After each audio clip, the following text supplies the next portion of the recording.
upon the Honorable Prime Minister to deliver the first speech of the round not to exceed 7 minutes. Here, here. Here. Great. Okay, I'm Lucy from Ridge, and if we're all good, then I'll start the time now. We affirm the resolution that this House believes that developing countries should actively discourage the formation of primate cities. Just to start with definition.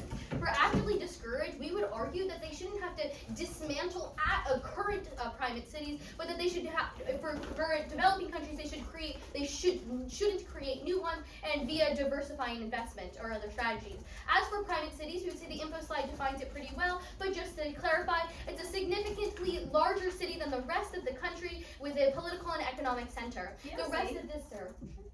Sorry, can you just clarify what you mean by like diversifying investment? Regionally, so instead of like pouring all of your investment into one city and encouraging migration there, you would diversify it throughout the areas. Okay. Resuming time now. The rest of the country is generally rural, given that it's a developing country. As for the framework, we'd say net benefits to people who you should vote for the debaters that maximize pleasure for all people and minimize pain. Our first contention is wealth distribution. The first uniqueness is there's increased investment from the government into these primate cities. You can look at like Bangkok in Thailand, and you can look at Mumbai in India. We would argue that because there's more investment and focus from the government into these cities, it creates poverty in the rural areas outside the cities that are constantly ignored by the government. The second uniqueness is that they encourage migration into these cities, which means that people who don't live in those cities are encouraged to go there, even if they grew up not in that city. This creates a cycle of brain drain because it means that every time someone becomes moderately successful, but they don't live in the primate city of that country, they're encouraged to move there, which decreases the amount of innovation and sectors that are created outside that city perpetually. The link is that there will be more equal investment and more equal opportunity for the people that live in that country if the government views them all equally instead of preferably favoring this primate city. We would argue that these are really large untapped reservoirs of talent. When you constantly ignore poorer people that live in rural areas, you prevent them from the opportunity to innovate. They might be really smart people, but they don't have the given opportunity, which means it discourages social mobility and creates cycles of poverty for people that don't live there. The impacts are, of course, poverty. Poverty is bad because it means that people are less likely to have a higher quality of life because it means it's harder for them to have access to food and healthcare. The second impact is political instability. And our argument is that more and more wealth and equity that a country creates, the harder it is for that country to have political stability down the line, because it means a large majority or a large portion of their population doesn't believe that the government cares about them and doesn't believe that they are valued equally, which challenges the ideas of democracy and rule of law. But then, the second contention is emergencies. The first uniqueness is that there's an increasing number of natural disasters around the world due to more greenhouse gas emissions and climate change, which creates melting glaciers, which leads to flooding and storms and other natural disasters. The second uniqueness is that the world is becoming increasingly more interconnected. You can see this in terms of the way we use cybersecurity and the internet. We all are interacting with each other more. You can also look at trade, for example, but you can also look at disease. We would argue that because we are interacting with each other more than we ever have, we see like it's easier for disease to spread versus when people don't live in rural areas. When people live in cities that are interconnected, they spread disease more easily. The third uniqueness is that when you create a primate city or when a primate city forms, it's usually unplanned because it's just so happens that this city has become a hub, and so the government doesn't diversify their investment, which means that it ends up being unplanned,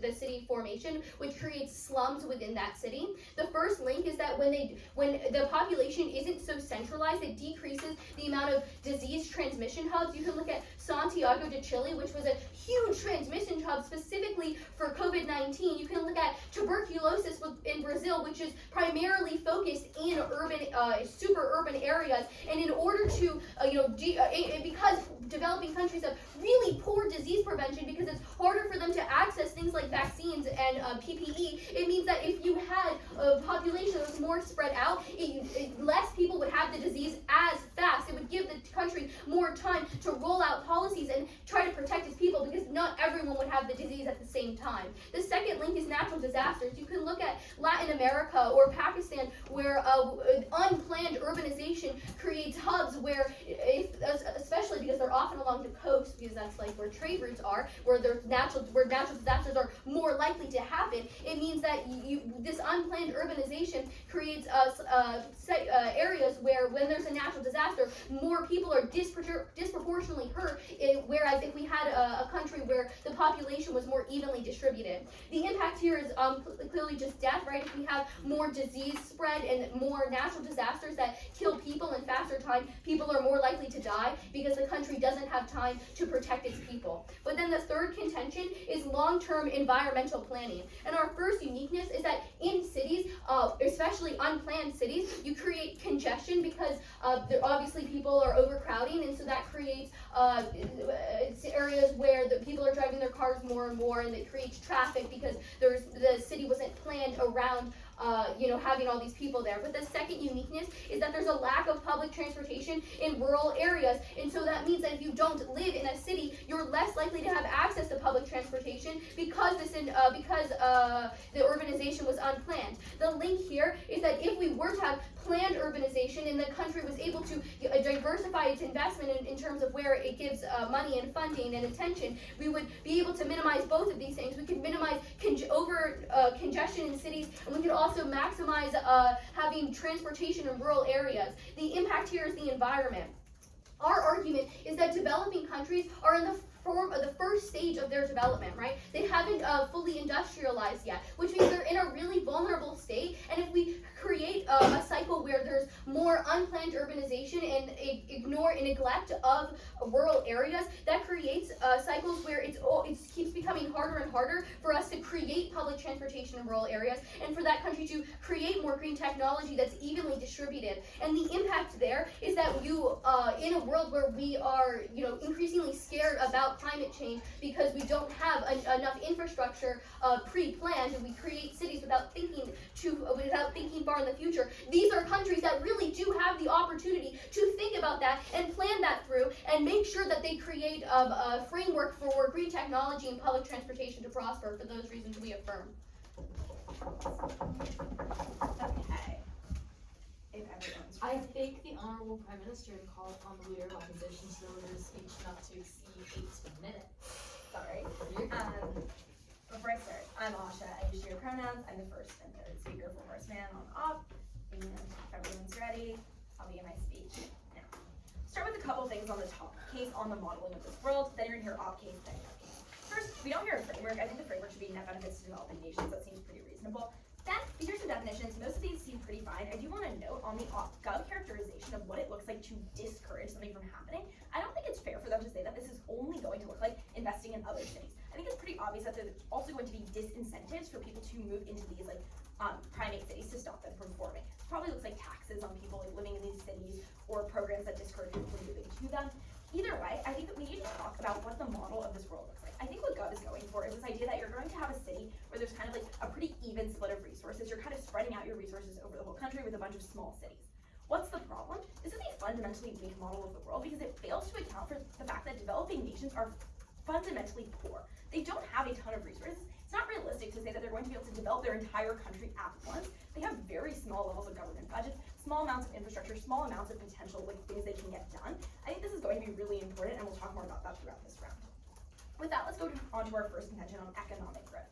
The point of a developing nation's efforts is trying to get towards economic growth. What they're trying to do is to create a more high-level developed economy that can support their citizens, move from an agricultural, resource-based, extraction-based system to something better, something with more higher-level industry. And that is something that these primate cities are really, really good for. First, on efficiency and concentration of actors. What we see is that in a primate city, everyone who is involved in business, all the different firms that are major in this country are all collected locally. What this means is they can form partnerships, they can work together, they can exchange ideas, they can develop new concepts. Think about the idea of Bollywood and how if everyone's concentrated in the same region, they can make movies together and different actors can work together and different people can work together. Same thing applies to the tech industry. All of this is a lot easier when you're nearby. There's also lower transaction costs. You don't have to ship your clothing you're making from one side of the country to the other to get it embroidered and then back to get it packaged. It's all just right there in this massive primate city, which means a lot cheaper to get things done, making it more competitive on the global market. What's really important is that all of this is comparative. Because you have, like, on our side, everyone's concentrated, while on their side, everything is happening throughout these different regions of the country. You're not going to have a lot of collaboration because different industries are separate. You're not going to have a lot of like ability for things to happen efficiently because everything has to move throughout this entire country to get anything done. That makes things really expensive and really inefficient, makes it hard to compete on the global scale with whatever you're producing. B is on attracting FDI, foreign direct investment. What we see is that foreign direct investment funnels to these primate cities. In Thailand, 80% of the foreign direct investment received by the country is received in Bangkok. Why is this? Why does FDI want to invest in cities? It's because cities are perceived to have stable infrastructure and stable institutions that foreign investors recognize. They look like what they recognize from the Western world, which is where most of FDI comes from. And they recognize that there's a high concentration of skilled labor, high concentration of already successful firms. They're way more willing to invest in these regions. FDI will not exist when you don't have a primate city because other nations do have primate cities, right? It's just going to go to a different primate city. It's not going to stay in your country in these diffused cities that have weak infrastructure, don't have a lot of stability, that other foreign investments aren't going to know if they're going to last in the long term. C is on infrastructure returns. Yeah. Why does having spread out infrastructure necessarily mean that that infrastructure is weak and unstable? Well, because you have a limited infrastructure budget. Like, yes, and it's possible if you had an infinite budget, but that's not true, right? If a country is only able to invest, say, like $1 million in building roads, if you spend like a little bit of money on a bunch of different roads, those roads are all worse than if you build one really good road. Similarly, when you have like one big government office, it's way more likely to be perceived as stable and it's going to last a long time versus a bunch of different government offices are going to be smaller because there's limited funds. C is on infrastructure returns, kind of a similar point. What we see is that because this country is only going to have a limited budget to like, say, put towards like schools and roads and medical centers, it's always going to be better to have those in an area where they can serve the maximum amount of people. Right? If you build a road in a city where there's millions and millions of people, millions and millions of people benefit. If you build a road in the corner of your country where there's not that many people, and you build a bunch of roads throughout your country in random places, not that many people benefit, you get a lot more returns from your investments, and they're limited on both sides when you build them in one city. The impact here is not only that city dwellers get a better quality of life, they're able to benefit from this efficiency and concentration of actors. What we see is that like poverty rates in cities and primate cities are massive centers of economic growth and upward mobility in developing nations. Conditions are much better. People get lifted out of poverty when they move there. But second is on remittances. They actually end up sending money back to their family as people move towards cities. They end up like creating output that benefits people throughout their country because when you have a thriving industry that's making affordable goods, everyone in the country is able to benefit from that. When you have people who are working, they can send money back to their families. All of this builds like an overall, it also makes a stronger economy that then has more tax revenue that can be used in the future to help the rural population. And then third is on moving to cities. The UN says that 70% of people who moved from rural areas to cities in developing nations gain better conditions because of all the reasons I talked about. Cities are good places to be. People are able to access this who were previously living in rural areas. Second contention is on governmental effectiveness. What we see is that these nations have relatively low bureaucratic capacity. They're relatively unstable states. Then our A point is on decision making. What we see is that trying to run parallel governments is really inefficient and really unstable because decision making is completely dispersed throughout your country. This happened in the Democratic Republic of the Congo. They tried to run a bunch of different like local governments, and instead they just basically failed to get anything done. Having all your decision makers in one place just leads to easier communication. That's pretty intuitive. B is on fragmentation and sectarian conflict. The UN Development Program says that there's 25% lower rates of regional rebellion when you have primate cities, because what you have when you have like diffuse centers of power is that there's different regions that believe that their center of power ought to be the one that's in charge, it ought to be the nation's capital. They ought to have like more power, and that leads to conflict versus when everyone's under one thing, it's a lot harder to have like a civil war. C is on symbolic value. If you look at like Uganda, in Kampala, their primate city, that's the only place with services in the entire country. It provides a model for everyone throughout the country that Uganda eventually can achieve this for all its people. It provides symbolic value. D is on international cooperation. It's easier to have diplomacy when everyone's in one place. E is on aid. It's also easier to have aid when everyone's in one place. 85% of African NGOs operate in one primate city. The WHO uses primate cities for 80% of its vaccine spread. It allows for easier coordination. With that, responses to the case in remaining time. On their first point about wealth distribution and investment in primate cities, first I say that this creates rural poverty. Like in either side of the house, there's rural poverty in developing nations. The question is whether you have urban like wealth developing that can be exported and then create a thriving economy in the long term. Small scale investments in the rural world don't attract FDI. They don't have efficiency, so they're not going to ever lead to like actual wealth development. These on migration into cities, they basically say that this is brain drain and decreases rural innovation. I don't think it's realistic to say that like a couple farmers are going to be able to create the next iPhone. But if you concentrate like the smartest people in one area, it's way more likely to actually create innovation. Then they talk about like political instability because the government, people feel that the government's ignoring them. This happens on either side of the house. Their side doesn't actually lead to like the government recognizing every rural person. It's a small government. Second, on emergencies and climate change, like obviously all these bad things that happen in cities. First, I think like the key thing to understand is that these cities are centers of aid. Like, yes, it is true that there's more disease transmission of like COVID in a city, but there's also more transmission of vaccines and there's more access to medical centers, because in the rural developing world, you don't have access to any medical care. So while there is a higher rate of disease transmission, there's also more access to medical care. But importantly, the delta is that on our side, the medical care that's centered in these cities gets exported. They serve as centers and regional hubs where aid can come from. So vaccines can spread throughout the rural world. On their side, there's no vaccines in the rural world because there's nowhere to organize all the NGOs, nowhere to organize all the aid, no like where international partners can come in and meet with all the decision makers. Then third on this environmental planning point and how like planned urbanization is better, I just think that it's unrealistic to assume that they're going to be able to like plan urbanization throughout the entire country because they're not going to have the investments to do it. Right? When you have FDI, you have economic growth. That's how you create government revenue that in the long term enables you to invest in green tech. On their side, you might buy like one solar panel, but then that's all you bought and you don't really get anywhere. On our side, you have thriving industry, you build these strong cities. They can eventually become green in the long term, but in the short term, their side isn't solved. For all these reasons, so proud of you.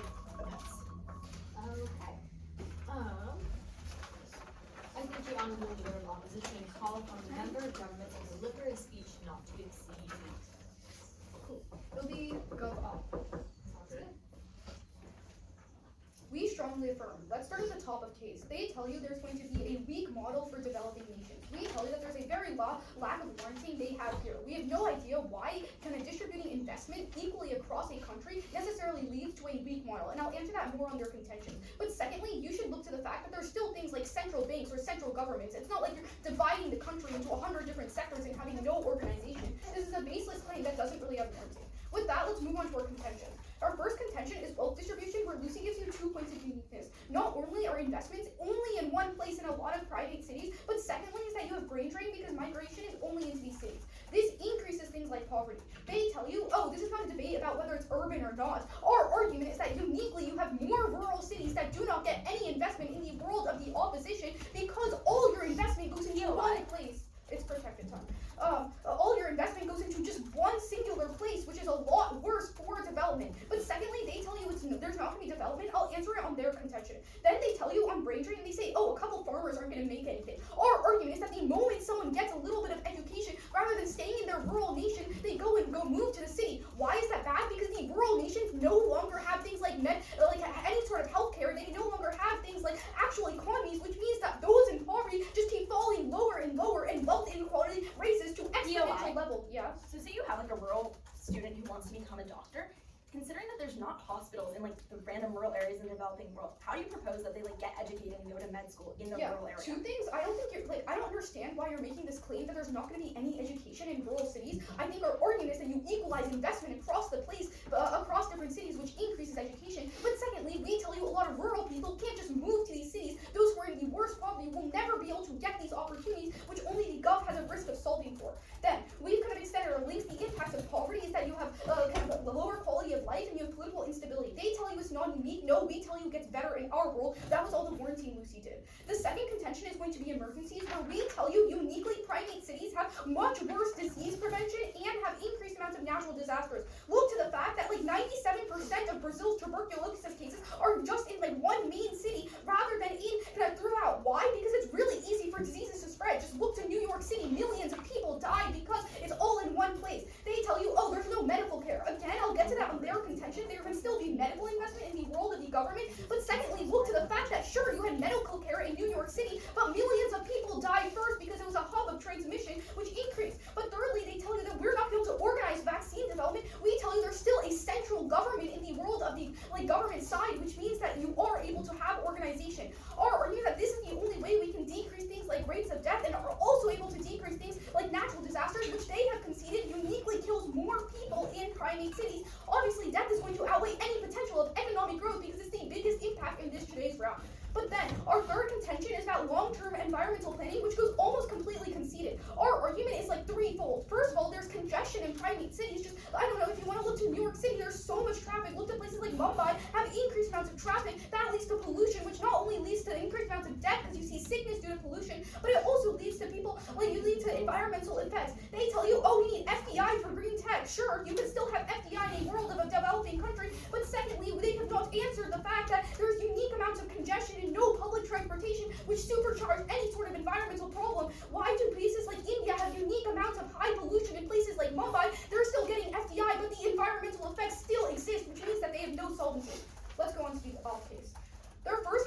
about growth, there are two overarching arguments for why economic growth in their world is never going to be good. First of all is that it's often highly unstable because you see it all concentrated in one places, which means economic shocks have a higher ability to hurt more people, and you see higher rates of collapse in a lot of these kind of primate cities because it's all happening at once. But secondly, you see increased rates of hyperinflation because all that investment is just pouring into one singular place, which actually decreases our economy. Sure, investment is good, but it's not good when it leads to hyperinflation. But the second argument is that poverty and disease uniquely turn this. You can have good economies when you have unique high levels of poverty because people are not able to access these resources in the first place because they can't even move to primate cities, and you can't have a good economy if people are dying due to COVID-19. They tell you, oh, there's going to be lower transaction costs. We tell you transaction costs could be good. It's good to pay truck drivers to go from one place to another because that creates jobs in developing countries. You are not looking to unskilled workers. What about your people who can't work tech jobs? This is necessary. But secondly, they tell you, oh, you're not going to attract investment, and then they cite Thailand. Okay, sure, the reason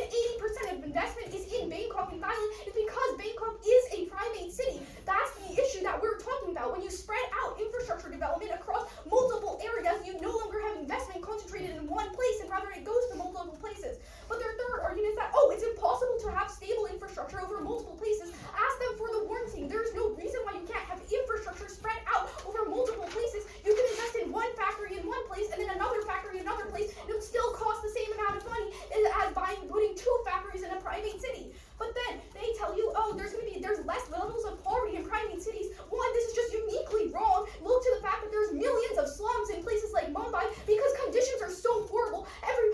The government invests in things like technology and infrastructure hubs, but they don't invest in things like equal housing because all they care about is this economic hub. But secondly, you have conceded that there is unique high levels of poverty in rural cities, which takes out any positive impact. Yes, sure, the reason people have better lives when they move to the cities is because the rural cities are so neglected. That's why, yes, conditions, but that doesn't mean we should be neglecting the people in rural cities. Okay, contention 2.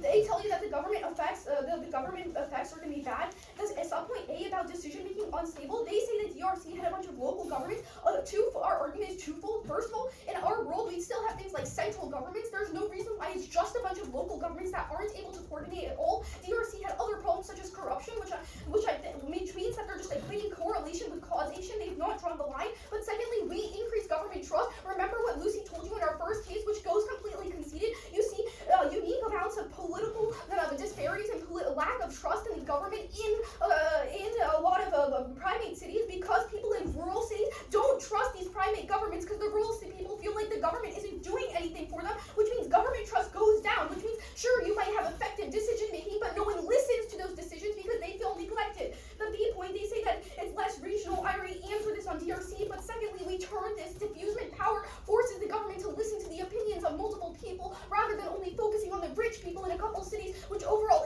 increases democracy and helps planning. Then they talk about Uganda and how there's a model throughout. I think this was really blippy, and they didn't really give you a ton of warranty for why it's going to be bad. Good. Second of all, they say that you can be modeled throughout. I asked you how many primate cities have been replicated throughout the country. The definition of a primate city is exist in one place. The rural cities are then neglected, which means that they're unable to actually develop the same sort of infrastructure in the first place. The only way you can have good infrastructure is if you spread out development across multiple cities rather than concentrating it in one place. But fourthly, even if you buy some sort of government effect, impact from their level, we tell you people dying because of COVID-19 is probably a lot worse, or not being able to deal with any sort of natural disasters. I know they're going to come up in the next speech and talk about attracting investment. We tell you people even without primate cities have high levels of investment. There's no reason why it is the only way to get investment.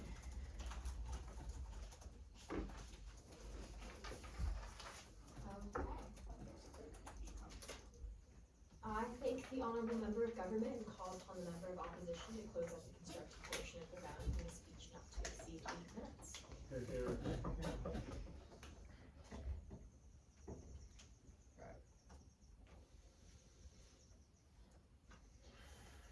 Our time will begin in 3, 2, 1. Okay, in this speech, I'll be going top of case, then government case, and then opposition case. So starting off, just like the op model seems to be a bunch of rural cities, not just one. This is like India. So their example, literally, you can turn this up. So you still have diseases spread and traffic in these like handful of cities. they lose most of their offense right here. It's not like if instead of having one massive city, you have a bunch of little cities, suddenly diseases stop spreading. Suddenly traffic isn't an issue. This just isn't true. This is some like delusional utopian world that just doesn't exist. Okay, now on this idea, I'm going to their first contention about how they say like there's gonna be more rural cities, or sorry, on this idea of like brain drain, how there's gonna be like significantly more brain drain and it's gonna cause people from rural cities to move. Couple responses here, which is one on the trickle effect. We think that technology and like ideas and education is actually gonna like be able to spread, because once people from these rural areas go to these big like hubs like Mumbai, they get a much better education. They're with people who are also really intellectual. Then they're able to create new things. They're able to compete on the global scale, make money. Then they're able, yeah. What motivates people like living in Mumbai to move back to their rural city and give back?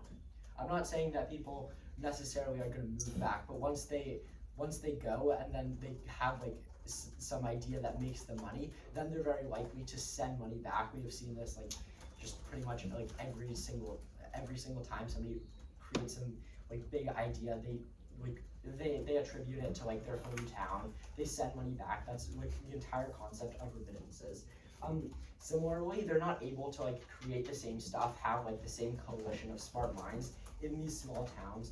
Why? Because the tech simply doesn't exist. When you go to like this big intellectual hub like Mumbai, you're able to be with like other really intellectual people. You're able to get a really good education that you simply can't have in a rural town. If you want to live in their world of like sending money to a bunch of places, maybe you can get an education. But that's probably unlikely. But even if you buy that you are going to get an education, there's no way that the education, that if money is going to like 5 colleges, that each of those colleges are going to be the same as if that money is being sent to one college. For that reason, you're always going to get like a better education. You're always going to be able to like be surrounded by smarter people, make better ideas in like these intellectual hubs, and consequently the money can be sent back. Okay, yeah, that's kind of like a similar response to this idea of like equalizing education. They don't have, like these developing countries don't have infinite money. Either the education is not going to exist or it's going to be significantly worse. Okay. And then on their idea about how poverty is just going to like increase tremendously outside of these areas, it's in developing countries, in rural areas, whether or not they have like primate cities, poverty is going to exist no matter what. But we think you can turn this for us. Poverty is probably going to like decrease because of all the remittances that you're going to get from these primate cities. Okay. I'll just have a sip of water.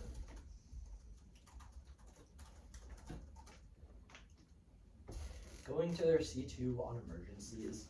So I think really it's kind of similar to what I said top of case, which is that diseases can still spread in small cities. Like they just don't really acknowledge this fact that diseases are going to exist. Like traffic is still going to exist in rural cities. It's not like everyone's going to be like completely isolated from civilization, 10,000 miles apart. There's still going to be small towns. Diseases are still going to spread. Maybe not. Yeah, there's still going to be slums. Maybe it's not going to be like this to the same extremity, but it's still going to exist. Secondly, on the medical care, they say yeah, if you send money to all of these places, there's going to be adequate medical care. This is really this is a really similar response to the one that I gave about education, which is that perhaps there is going to be medical care, but it's not going to be the same medical care because it's going to a bunch of different places rather than one place. Also, what is inarguable is that when you have this one intellectual hub, you're able to get more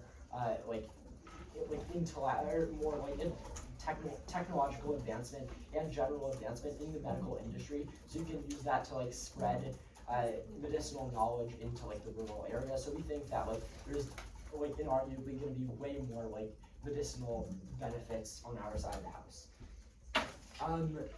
Yeah, onto their C3, kind of just the same response. Rural cities doesn't having 5 rural cities or 10 rural cities doesn't solve the issue of climate change. No, that doesn't really make sense. Climate change is going to exist in both worlds, and overcrowding and traffic is going to exist in both worlds.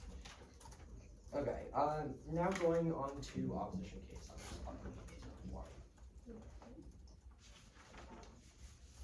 Okay, on our first contention, we get this response of how there's going to be like more inflation, and I think that this just isn't true, and it doesn't really make sense. Why? Because just a basic economic principle is that when you have more competition, it leads to lower inflation, and you're gonna get way more competition when you have like a big collection, like when you have a bunch of like an economic hub, people are competing with each other. There's inherently going to be way more competition, and consequently, inflation is going to lower down. We think that you can turn this and use it for us as offense.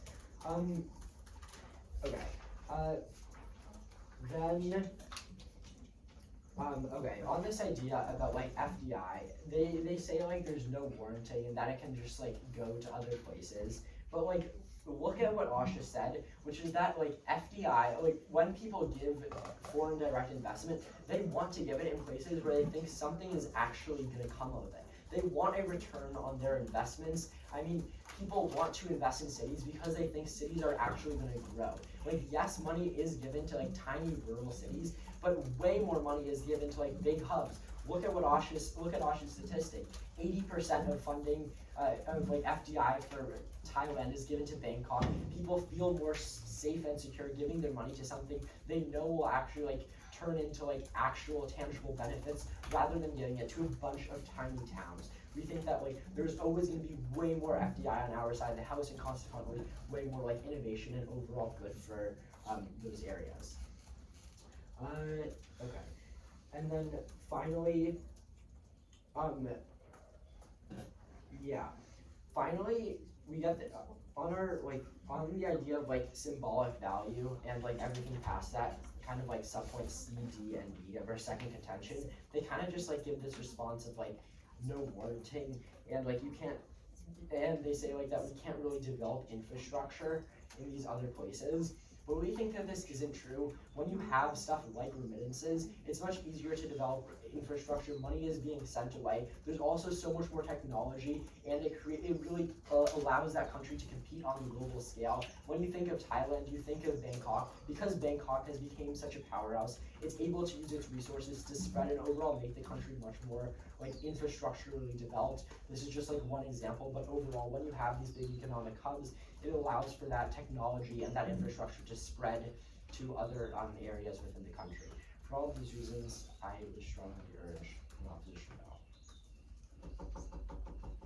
Okay, I think the honorable member of opposition called upon the leader of opposition to deliver the first rebuttal speech of the round not to exceed 4 minutes, providing her while new examples are welcome, new arguments are not. Here. Okay. Assuming everyone's still ready, I'm going to begin my speech.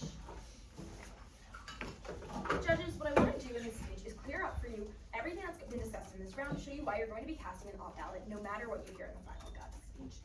I think that this round is actually not as big of a delta as it might initially seem. Why? Because the gut chooses an advocacy that basically looks like multiple rural cities. This is the word we hear over and over from the member. So I think that a model to look at like what this is going to look like is to think of an example developing nation. What this looks like on our side of the house is they have one main city. This is where all of their different industries are. This is where their government is. Everything is headquartered here. On their side, they have 10 cities spread throughout the country, these rural cities, and no main hub. One of them maybe contains the government, but other administrative agencies might be in others, and other industries spread throughout.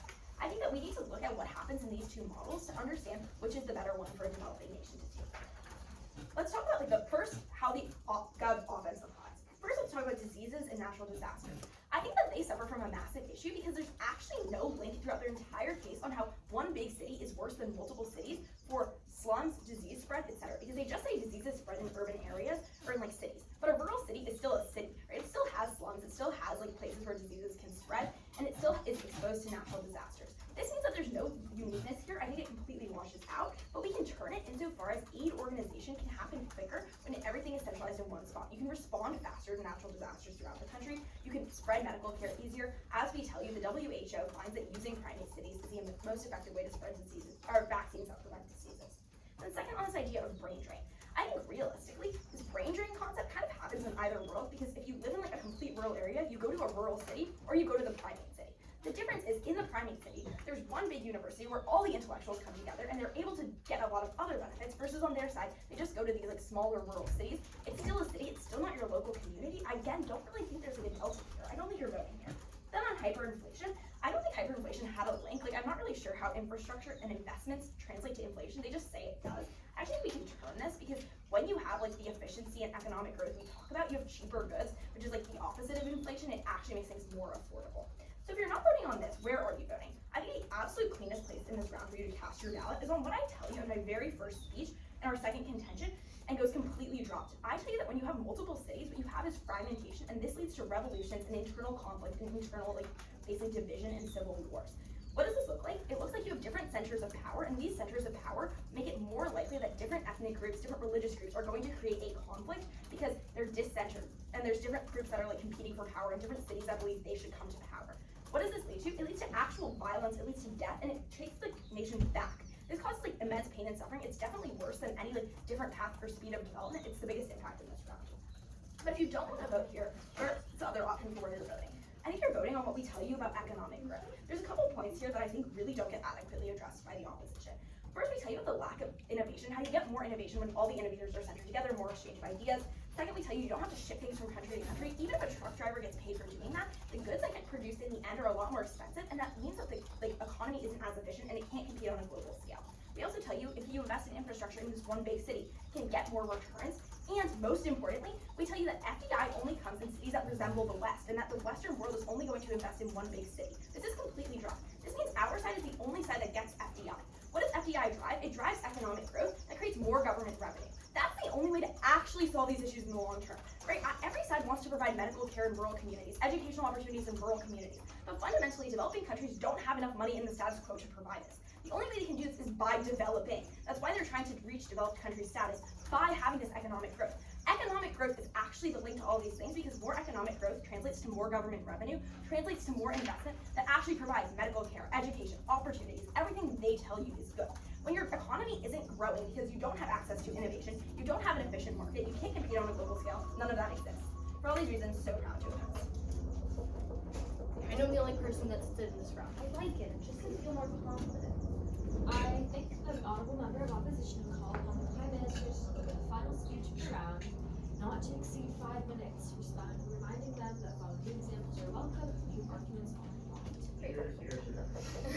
The order is just an overview on the round, voting issues, and when. So for all good, I'll start the time now. First, I want to address the argument that we lose all our offense because if we just create all these little cities. I think you should gut check this argument. The point that we're making is that when you concentrate your entire population to one city, that means it's worse for disease spread and natural disasters. However, if you disperse that population over a large swaths of area, they try to tell you just 10 cities. We say it's the entire country. I can't quantify a number there. You should just gut check this. That it's not like we lose all of our offense. They are smaller and they're more dispersed. But then on voting issues, first one is our second contention about emergencies. The argument where I'm going for here is about disease spread. Our argument is that when you create primate cities, you create an unplanned city that has lots of slums and therefore very densely packed in people. We gave you our examples about tuberculosis in Brazil and Santiago de Chile about COVID-19. What are their arguments? They tell you that there's still disease spread in small cities, but as I just told you, it's not. It's clearly not the same because the concentration of people is a lot weaker. It's not as concentrated, which means even if there is a disease there, it doesn't affect as much as the population. But then, second of all, remember the argument that I told you in the first constructive, which is that because these are all that these cities are most often like on the water because that's where trade pathways are. That means they're less likely to be susceptible to natural disasters when it comes to natural disasters. So our argument here is that we are winning on magnitude because all of their impacts are about economic development, but none of that matters if you don't even have a healthy population because people are dying from natural disasters or disease spread. You should look to the link story that we gave you. That's very clear when all of their impacts about economic development have not been proven to be more important. But now, let's talk about economic development. Okay, what does the government side tell you? Well, the first argument we tell you is our first contention about wealth distribution, that you can develop a country better if you equalize your investment and invest more into equal education because you have large untapped reservoirs of talent who have the ability to contribute to innovation but who can't in their world. What do they tell you? They tell you it's a trickle effect. Education will spread. Okay, well you can turn this to our side. If that's true, then we supercharge that because that means we have multiple places that are having trickle effects of education. But second of all, you should actually look to empirical evidence that over time it doesn't trickle effect. It just creates innovation in just this one city. What we tell you is that when you